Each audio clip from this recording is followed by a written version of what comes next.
Ralph Lauren once said, fashion is not about labels. It is not also about brands. It is about something that is within you. Welcome to the season premiere of the Afrocentrics Round Table.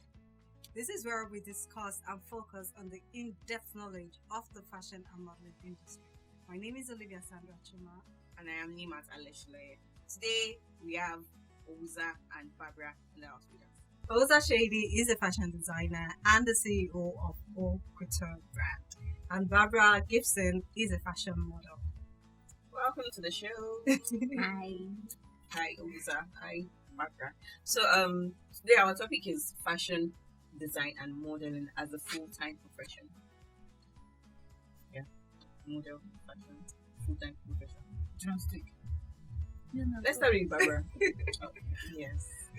Well, modeling as a full-time profession is actually something that really works for models.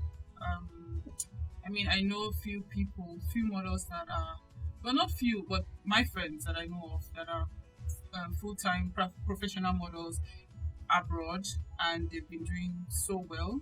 So you just need to be like in a good agency. You need to look like a model. You need to be you need to have all the criteria required to be a model. And yeah, modeling as a full-time job is good. You get to meet people, right? You get to make new friends. You get to make money off looking good. Yeah, right. So yeah, it's one thing that actually works, and people are living just fine by it. Okay, so growing up, did you ever think of being a model? Like, Yes, I mean, people grow up and they're like, "Well, I want to be Yes, a doctor and stuff." So Yes, I grew up watching fashion TV. There's this video fashion they used to show on TV then. Like I used to watch this, even Galaxy TV. They always show this NTFS. Would always watch, and I was like, wow, I want to be a model. And then I think at age 16, after high school, I went to my first audition. I was striving so hard. I was rehearsing. I was learning. I paid money to learn how to catwalk and stuff. So yeah, I wanted to be. I was like, wow, Naomi Campbell. I was looking at Sarah Banks. I was like, yes, I want to be a model. I was skinny. I was a size 4, and I was like really pumped about it. Until life happened. So we are still flexing the size 12. Yes. I'm still a model though. I'm a plus size model, so yeah. yeah, that one. Yeah. That makes sense. So, Ouza. Well, for me, I did not know I would be a fashion designer. It was more a matter of circumstance for me because they say hunger will move me. Okay. Hunger moved you. Yes, hunger moved me, but it was just it had always been there, but I just didn't do anything about it. And when I initially started, I wanted to see how far I could take it. That's fashion designing. And it's not really, in Nigeria, it's a bit more tricky than it is in the other parts of the world because there, fashion design jobs are defined. Here is not. You are doing everything. Yeah. So it has to be a full-time job if you are going to take it beyond just tailoring. Because you have to, you're thinking, you're doing all the brain work, you're doing all the physical work, you are supervising even if you have staff. So if you are going to be a fashion designer and you want to be recognized for your work, you are going to have to make up your mind to give up almost every other thing. I've heard of designers who give up even on having children. Wow. Yes, they get old before they remember that, oh wow, I should have done that, but they didn't. So yeah, I'm not sacrificing that though. So yeah, it's for me it's been an interesting ride. Although a lot of people tend to focus on the difficulties and then they end up forgetting that they're supposed to actually be having fun, which is the goal of doing what you like to do. So so far I would say it didn't grow using Nigeria now because that's where I am, that's the environment. Growth didn't come as fast as I thought it would because I realized that you have to be well grounded before your growth can be instant. So if you're going to come from nothing, come from no knowledge like I did, then you have to persevere. You have to be consistent in your work, in making sure that when it's time to be seen, you have something that you have done that people are going to see. So there's a lot of investment It's like all the money you are making, you are putting it back into the business because you want something to come out of it eventually. So there is no time to club. There is no time to have fun. There is, unless you want to just remain a creative director. That at least there are people that do that. Yes. So if you want to do that, you have time for every other thing. But if you want to be a fashion brand that stands the test of time, you don't have the life. That's just the truth. So Okay, so Barbara, I want to become a model, for example. Is it expensive to go into? What are the things that Well, requires? for aspiring models, it's not expensive because you're just going to be taking care of yourself. You already know you have the potentials, right? You just need to take care of yourself. Maybe you need to go pay for modeling academies, catwalk classes. You need to take care of your skin. You have to have good skin. Yeah, but you're taking care of yourself. Do you understand? You're still going to look good for yourself, regardless. So yeah, you're taking care of yourself. You know you have everything. Buy good heels. That's very important. You have to buy all the outfits for rehearsing, going for castings and stuff. So it's expensive, yes, but who is enjoying it? You, right? So yeah, that's it. So is there any lack of diversity in it? Or just, No, if you know you have the criteria, the potentials, and everything, just black skin, yellow skin, like you know you have what it takes. Even if you don't have what it takes, but it's something you love to do. Other people might see it in you and still love you that. Yeah, like someone like Winnie Harlow. Yes, exactly. Yeah. Hello. And then the Nigerian model of the tribal maps. yes, Thank you yes, very true, much. yes, Thank true, you. true, true. All right, thank you so much. We'll be going on a quick break. We'll be right back. All over the world, you find Africans, be they Nigerians, Ghanaians, Kenyans, South Africans, Sudanese, Gabonese, or whatever part of the continent they are from. Africans are spread across the globe, but not often than not. They tend to lose their identity to the world. Even in Africa, we tend to lose our identity to the things the world throws at us. Whilst we accept and celebrate their culture, language, style, creativity, and beauty, we get so lost in them that we forget what we have to offer is equally as great and valuable as the world is offering. The truth is, the world knows our value, but we have to know our value as well.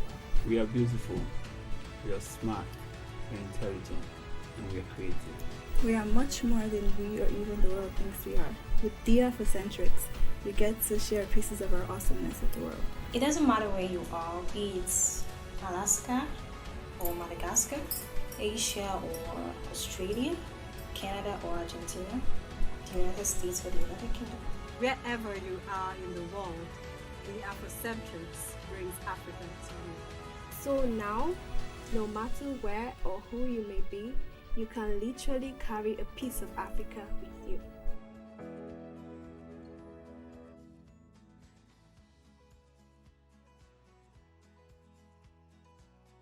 Welcome back, guys. We're talking about the fashion and modeling as a full-time profession in Nigeria and Africa. So I would like to ask you, Barbara, do you think that modeling in Nigeria and all Africa is sustaining? Do you think you could tell a little child that wants to be a model growing up, say, Auntie, I want to be like you when I grow up? Do you think you can advise that child to be a fashion model? Same question applies to you. Should I be honest? Yes. Brutally honest. Okay. No. This is No, it. you cannot. You have to advise that child or that aspiring model to have a side hustle.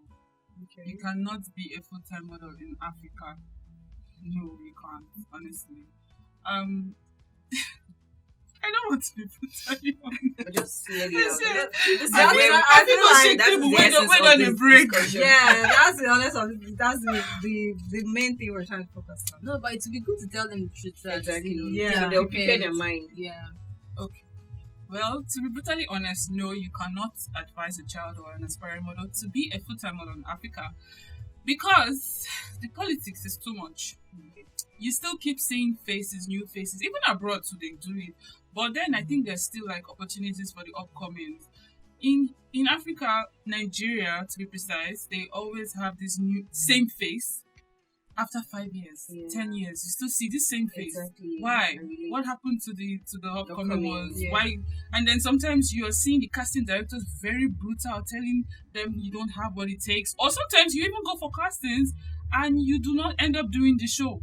After all the stress you put in, going for casting, there can be like 3 castings before the show. Fashion Week, for example, you can go for fittings. Maybe the designer wants to see you in their office. You can go there. I mean, you're paying transportation now. You're paying money for all these things. And at the end of the day, they tell you that I'm sorry. And then when you find out the model they replaced you with is the same one that you saw 5 years ago. Yeah. So how is Can that be painful. So you can't. I'm sorry, you can't. So you need a side hustle to maintain. You need a the side the hustle. modeling life. Yeah, Because so that you're transport you are basically going to be saying- spending. You're basically saying it's not sustainable. It's not, my dear. It's not. In Africa, let's be honest. Considering the fact that you are going to be taking care of your skin. It's Do you really understand? You Yeah, pay for that's catwalk, lovely, you pay for. You pay for even the Yeah. transportation to go and visit them at their Exactly. office Where and do the you get it castings. from? Imagine you staying on the mainland and you're going to the island. You know. It's not at all. It's not sustaining. Yeah, I know it's a lot. So Well, for fashion designing in Nigeria, I would say it depends on how far you're going, how much you're going to put into it. For example, now, if you are doing fashion designing as a part-time thing, you are going to need another source of income because you might not have enough time, unless you have others working with you. You're not going to have enough time to build relationship with your clientele because over here, people don't care about your products that much. They care about your relationship with them. Because I have people that still come to me to do business with me because of the relationship I built with them, because of the experience I give them when they come to see me. Now,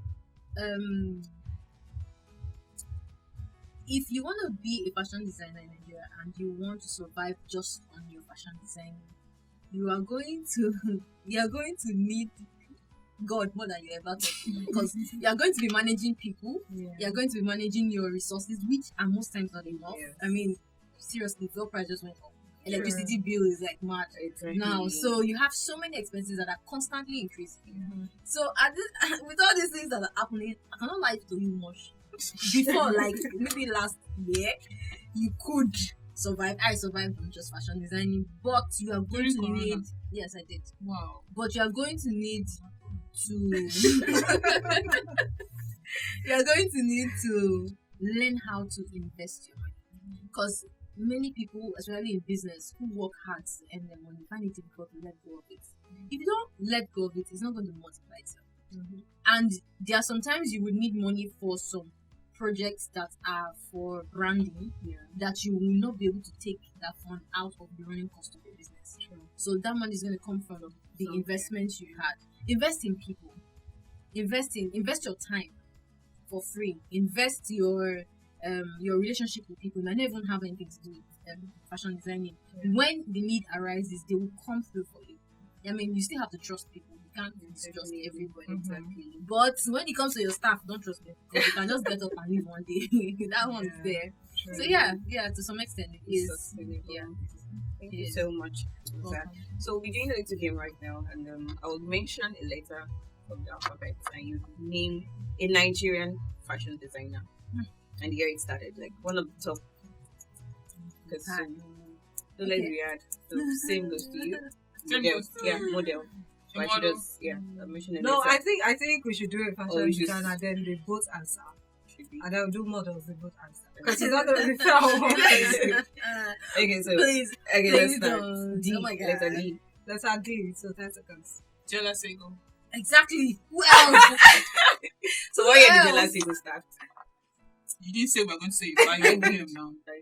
I don't know, but I know she has been there for decades. Yeah, she has been there because I remember I modeled for her like 2015, 2016. So she started way before then. Yeah. So, yeah. Yes. So okay, Jolia Sega has been there since 1989. Wow. I said decades. Okay, so for the model, let's For the start. models, let me go with O. Olivia Olivia Sandra. Sandra. I mean, Oh, we can do Oluchi though. I mean, I only know Olivia Sandra for I know now, Oluchi right now. too. So. I know Olivia and Oluchi. Sorry, I suck at remembering names. So I'm so So sorry. what year Oluchi. did deliver Sandra start? I have no idea, but I just know she's a boss. Oh my god. I'm not. I would say knowing those details are kind of very hard for me because I'm so focused on the now. Like, okay, what will work for But then me you right need now? to like those people give like a bedrock to fashion designing. You just said Jola said is very popular because she struggled to bring herself to the limelight. Yeah. So she's just like a mentor to other people. Yeah, she took something that was ordinary and then made carved it the niche for extra herself. and carved the niche. Exactly. So that goes to show that things are constantly changing. Tomorrow you might just be when we say day. I know, right? So yeah. So thank you guys so very much for coming on the show. For having We us. had like a swell time having you guys. Are you here. sure? Yes, Smile we wide did. at us. We did have a good time having you guys here. Well, there you have it, guys, with Barbara and Owuza. Do not forget to subscribe, like, follow, comment, and share on our YouTube page. And follow our social media pages at the Afrocentrics. THE Afrocentrics. Not D. Yeah, exactly. So, I remember Olivia Sandra. And I'm Nimas Alishile. Bye. Oh my God.